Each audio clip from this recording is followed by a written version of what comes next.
Hello everyone, আসসালামু আলাইকুম। আশা করতেছি সবাই ভালো আছেন। নাসিমা সুলতানার লাকির এভরিথিং ভিডিওর ইউটিউব চ্যানেলে সবাইকে স্বাগতম। তো আশা করছি না টেনে ফুল ভিডিওটি দেখবেন। আজকে আপনাদের সাথে শেয়ার করব হাতে মাখিয়ে মুরগির মাংস রান্নার রেসিপি। একদম পারফেক্টলি রান্না করে দেখাবো। তো আশা করতেছি ভিডিওটি ভালো লাগবে, অবশ্যই স্কিপ না করে দেখবেন।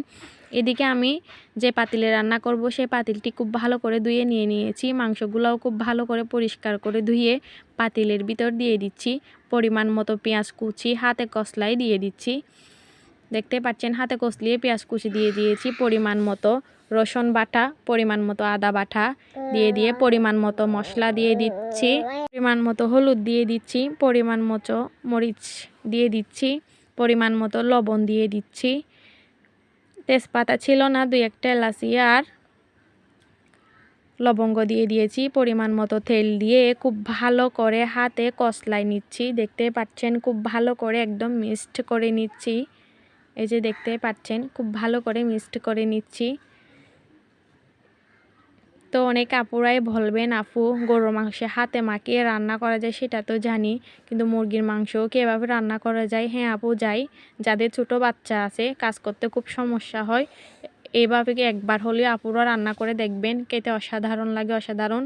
তো পরিমাণ মতো পানি দিয়ে দিয়েছি আমি, দেখতে পাচ্ছেন। তো মাংসটা কষিয়ে নিয়েছি। কষানোর পরে দেখতে পাচ্ছেন মাশাআল্লাহ কতটা সুন্দর লাগতেছে। তো যেহেতু বাসায় ছোট বাচ্চা আছে, 2-1টা আলু এড করে দিয়েছি যাতে বাচ্চার খেতে সুবিধা হয়। তো দেখতে পাচ্ছেন খুব ভালো করে লেড়ে চেড়ে দিচ্ছি, খুব ভালো করে লেড়ে চেড়ে দিচ্ছি। কিন্তু এভাবে রান্না করলে, যেভাবে আমরা কষিয়ে রান্না করি, তার চেয়েও অনেক অনেক গুণ ভালো হবে খেতে, খুব টেস্টও লাগবে। তো আমি চুলার আঁচটা এই সময়টায় কমিয়ে দিয়ে আস্তে আস্তে মাংসটা কষিয়ে নিব। দেখতেই পাচ্ছেন আমি ঢাকনাটা একটু করতে চেয়েছিলাম, উল্টিয়ে দেখতে চেয়েছিলাম, দেখতেছি ভাপে একদম হয়ে যাচ্ছে, তার জন্য একটু পরে উল্টিয়ে দেখতেছি। দেখতেই পাচ্ছেন মাশাআল্লাহ আমি এই সময়টায় একটা পোলাও পাতা এড করেছি। যেহেতু তেজপাতা ছিল না, দিতে পারিনি, তার জন্য পোলাও পাতা দিয়েছি সুগন্ধের জন্য। তো পোলাও পাতাটা দিয়ে খুব ভালো করে লেড়ে ছেড়ে একদম মাংসের সাথে পোলাও পাতাটা মিক্সড করে দিচ্ছি। দেখতে পাচ্ছেন খুব ভালো করে লেড়ে ছেড়ে মাংসের সাথে পোলাও পাতাটা মিক্সড করে দিয়েছি। তা আমি কিন্তু আর কোনো পানি এড করি নাই। প্রথমে যে হাতে মাখিয়ে একটুখানি পানি দিয়েছিলাম মাংস সিদ্ধ হওয়ার জন্য, সেই পানিটাই, আর কোনো পানি এড করি নাই। তো এভাবে আমি মাংসটা অনেকক্ষণ কষিয়ে নিয়ে রান্না করে নিব।